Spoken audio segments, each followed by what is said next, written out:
आहे की मी वारंवार सांगतोय की या पॅनल क्रमांक 29 मध्ये भूमाफिया, ठेकेदार, अनधिकृत काम बांधकाम करणारे उमेदवार तुम्ही दिलेले आहेत.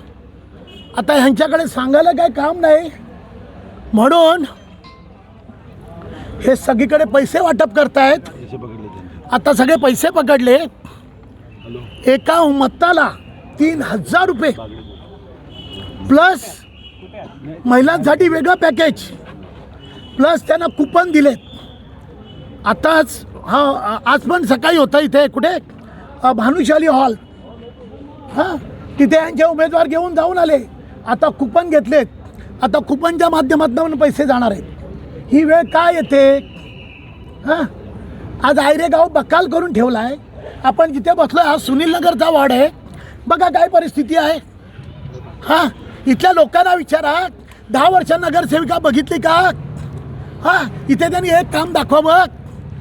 अशी परिस्थिती असताना या ठिकाणी तुम्हाला बसण्याची काय वेळ आली? काय नेमकं तिकडे झालेलं आहे? प्रशासनाची दडपशाही कशा प्रकारे असते? मी त्यांना म्हटलं पंचनामा इथेच करा. ते म्हणतात पोलीस स्टेशनला. कोणता कायदा आहे? पंचनामा स्पॉटला होईल की पोलीस स्टेशनला होईल? वरनं त्यांना फोन आले. बीजेपीचे पदाधिकारी आले, मोठे मोठे पदाधिकारी ते आले. आरोला यायला इथे 1.5 तास लागला का? बाजूला आहे ते, बाजूला आहे ना. 2 मिनिटावर. अरे बाबा थांबा ना, मला बोलू द्या. ठीक आहे. आरोला यायला 1.5 तास का लागला? म्हणजे कोणती दडपशाही आहे? आता पण महिला जे आरोपी होती तिला मी सांगितल्यामुळे पिंजऱ्यात घेतलं आणि विशू पेडणेकरचे भाजपचे 2 कार्यकर्ते पकडले.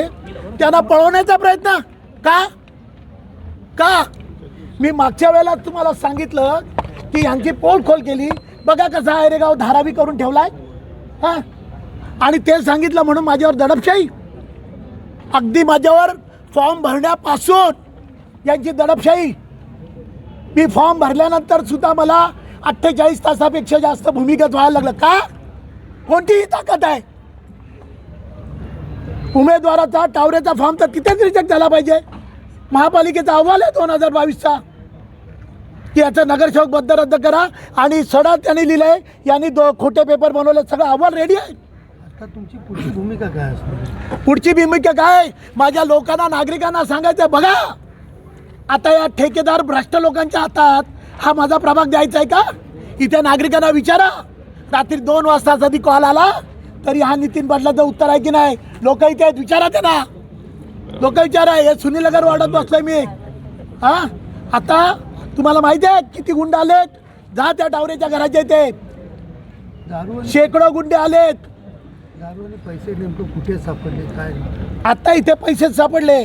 दारूसाठी तुम्हाला आयरे गावात जायला लागेल, माझ्या दत्तनगरला जायला लागेल. इथल्या प्रत्येक घरात आता जा.